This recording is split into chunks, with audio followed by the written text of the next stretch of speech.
It's the end of an era as the UK's biggest gaming chain reportedly plans to shutter its remaining stores. Having entered administration for the second time in a decade last month, it seems game can't be saved this time. The UK retailer, which once had more than 300 locations across the country, will reportedly close its remaining standalone locations, hammering a pretty significant nail into the coffin of physical game sales in the UK. All of Game's remaining locations are being shut down. That's according to the Game Business via VGC, that today reports the plan is for the remaining Game locations that aren't smaller sections of larger stores will be closed down. Shockingly, and something I didn't realize until this morning, that isn't as big an operation as you might assume, despite there once being hundreds of games in every major town and city across Great Britain. Today only 3 remain. That 3 will soon be 0 with Fraser's Group, the corporation that saved Game from extinction in 2019 after it went into administration for the first time, seeing through a plan it had seemingly had since it bought Game. Its stores have slowly been closing left and right for years, Fraser's Group allowing them to operate until their leases have ended and then neglecting to re-up them, instead opting to shut them down. That plan is now about to reach its final form, with the final 3 store leases either up for renewal or Fraser's Group deciding it had reached a point where there are so few standalone stores left, it's time to bring the curtain down on Game for good. Well, at least in part. Even though Game stores will no longer exist, the brand itself will survive this cull and its second bout of administration. Game locations will remain in bigger stores and its website is going nowhere. If you have frequented a Sports Direct or House of Fraser recently, 2 of the bigger brands owned by Fraser's Group, you may have noticed the sudden appearance of Game branded sections.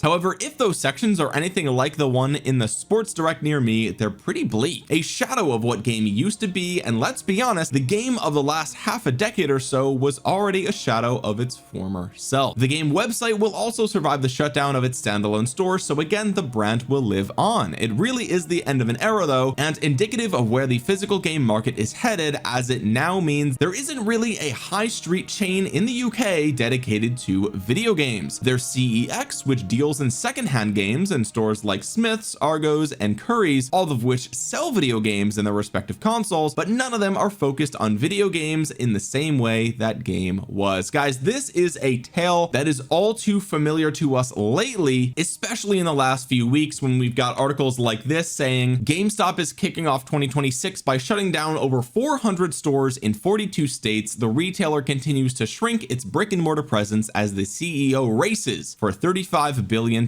payday. Now this came just a couple of weeks ago, January 11th, and I'm going to be honest guys, multiple GameStops that I have been to recently are now closed. This is not theoretical. This is not GameStops in some far off state where nobody lives. These are GameStops in major malls. I live in New York City, okay? I went to Roosevelt Field Mall recently. That GameStop, it was open before Christmas and it's closed now. I went to the Palisades Center Mall in West Nyack, New York. That GameStop on the 4th floor was open for Christmas and it's closed now. These are GameStop locations in massive malls that have thousands of people coming to them every weekend, tons of foot traffic. These aren't rundown rinky-dink malls in the middle of nowhere. These are massive malls, and of course all malls have seen better days at this point, but even some of the more successful ones are seeing their GameStops disappear. And I even mentioned on this very channel, back when the Switch 2 first came out, there was a GameStop location in Queens on Steinway that got into a bit of trouble by trying to force consumers to pre-order or purchase Switch 2 bundles that had exclusive SKUs through GameStop. So they wouldn't just sell you the Switch 2, they would kind of force you to buy a game with it or a controller with it or accessories or whatever. And there was a lot of backlash that came from that. And that wasn't the only New York City location that tried to do that. I think the one in Queens Center Mall did that as well, but that GameStop location on Steinway is gone as well. Okay, so we're not talking about, again, these aren't GameStop locations in towns where the population is 15,000. okay, these are GameStop locations in New York City, one of the most populated cities in the entire world. Okay, so between between this happening to GameStop recently and the final game locations closing in the UK, we are quickly seeing the end of physical video game stores. Now, as this article mentions, there are still places to buy games, and in the United States we have places like Walmart, Target, and Best Buy, but I don't know if you guys have been to the video game sections of those stores lately, but some game sections are looking a little bit bleak these days, especially in Target. I'm seeing a lot of consolidation of a ton of different games all into one shelf. Like, they're not even displayed properly. You only see the spines of the games behind a locked cabinet, so you can't even really see what's in there. It's like dark. They're all on discount. It's really weird, right? And this isn't with all locations, but some of the ones I've definitely noticed that. And if you guys remember, a couple of months ago we talked here on the channel about the collapse of Xbox and how Costco is not going to be selling Xbox stuff anymore, and shortly after that we started to see that the Xbox section was getting removed from Walmart stores and Target stores. And by the way, Microsoft's most recent financial report that just came out a few days ago kind of shows that, yeah, Xbox is actually collapsing in real time. They had massive console sales dips year over year, and that's on top of last year's console sales dip, which was awful as well. So basically nobody's buying an Xbox. I think like 30,000 Xbox units were sold in Japan last year. Like, it is a shockingly small number. But if we use Xbox as kind of a canary in the coal mine, I would say that, you know, how much longer are we going to see physical video games in stores like Walmart, Target, and Best Buy to begin with? I mean, Best Buy is already removed, as far as I can tell. I don't go in Best Buy often, but it seems like they've actually removed a lot of their physical media in general, like their DVDs and their Blu-rays. I think that's gone from most locations. You guys can let me know if that's wrong near you. And by the way, if you made it this far into the video, please consider dropping a thumbs up on it. It really does help out the channel. And thank you to everyone who continues to use the new hype feature. It's been nerfed a little bit going into 2026, but you guys are actually hyping my videos more than you ever have, and I see that on my end, so thank you. But all of this is kind of scary for me, okay? I am a man in my 30s, and I remember back in the day when I was in elementary school and middle school and high school, my dad would take me to GameStop in my local shopping plaza, which by the way is long gone, and we would spend so much time there. I don't even know how he had the patience, but I would be looking through all the shelves of PS2 games and GameCube games and everything, and I'd be reading the backs of the cases, and it was like overwhelming, all of the games that existed, because back then, you know, the internet was around, but we didn't really have internet where we lived, or at least back then it was mostly dial-up, and it was just too slow to be effective. So, you know, the way that you would find out about games was through like word of mouth, going to a friend's house, or magazines, and the other way you would learn about them is by just looking at the cases in the store and like reading the back and being like, oh my god, what is Time Splitters 2? I've never heard of this game before. And then you get it home and you're like, this is the best game ever, right? And Future Perfect, I think Future Perfect was even better. I know people love Time Splitters 2, but I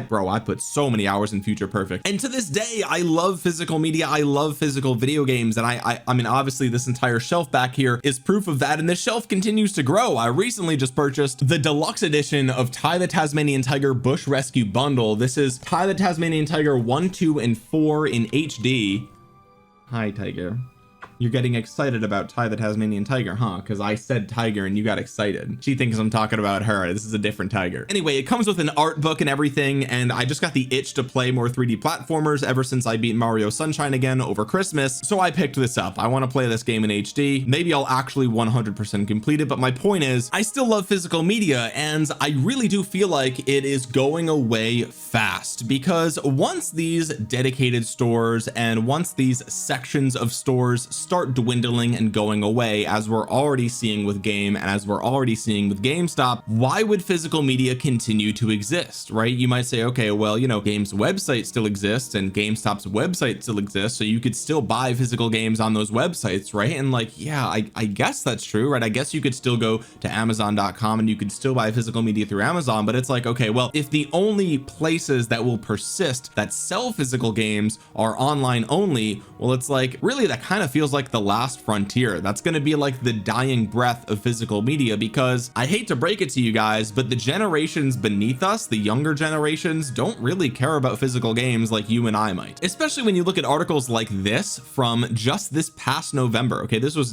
the holiday season 2025 that we just left. Almost 50% of US kids are asking for in-game currency this Christmas as Roblox and Fortnite continue to dominate, right? Okay, so kids these days just grew up with with live service games and digital only games. Like, this is what the current generation is buying. This is the only world they know. They don't know the world of going to GameStop and like buying Fortnite or buying Roblox. You don't go to GameStop and buy Roblox, right? And yet these are the games that these kids are playing the most. I know there are physical versions of Fortnite on PS4 and stuff, I get that, but my point is the love that you and I might have for physical games is not necessarily carried by the next generation. And so the demand for physical games is probably just going to keep going down, and this is, like I said earlier, by design. Game companies and publishers really have nothing to gain by having physical media around. It's just another cost of doing business for them. It's just another headache that they have to figure out. They have to figure out, okay, how many copies do we have to print? How many people are even going to buy this? Where do we manufacture it? We got to take these boxes full of plastic and ship them around the country and ship them around the world. And on top of that, then you've got like the Switch and Switch 2, for example, which are on cartridges instead of discs. And right now the price of storage components is through the roof. And we already see Nintendo trying to distance themselves from physical games with the introduction of the game key card. And we all thought that, you know, most games from Nintendo or published by Nintendo would not get game key card releases, but now we know with Pokemon Pokopia coming out that that is not the case. And I know that, yes, I know Pokemon is not technically a Nintendo game, even though it's only on Nintendo consoles, but it's being made by Game Freak and Koei Tecmo, I believe, and it's going to be on a game key card. But it is Pokemon, okay? And Pokemon is part owned by Nintendo. Everyone knows that Pokemon is basically a Nintendo franchise, okay? Until I can boot up Pokemon on my PS5 or an Xbox Series, that's a Nintendo franchise. Everyone knows it except for the actually people that are going to be in the comment section below. But anyway, my point is, even Nintendo is going to be going down the route of trying to distance themselves from physical media. And at that point, as the demand drops and as the supply drops, it's like, why would it stay around? Why would they keep making physical games just for the Amazon audience, just so people can go online and buy it? It's like, at a certain point, it's going to be so incredibly niche that it won't be worth doing. And that's when things like limited run games are going to be the only places you can go to get physical copies of video games, right? It's going to be such a niche thing that it's only going to be available on like a pre-order basis, basically, because not only is this a cost of doing business for these game companies, right? Like they have to manufacture them and ship them all around the world, but on top of that, then you actually physically own the game, right? And they don't want you to own copies of their games. They want 100%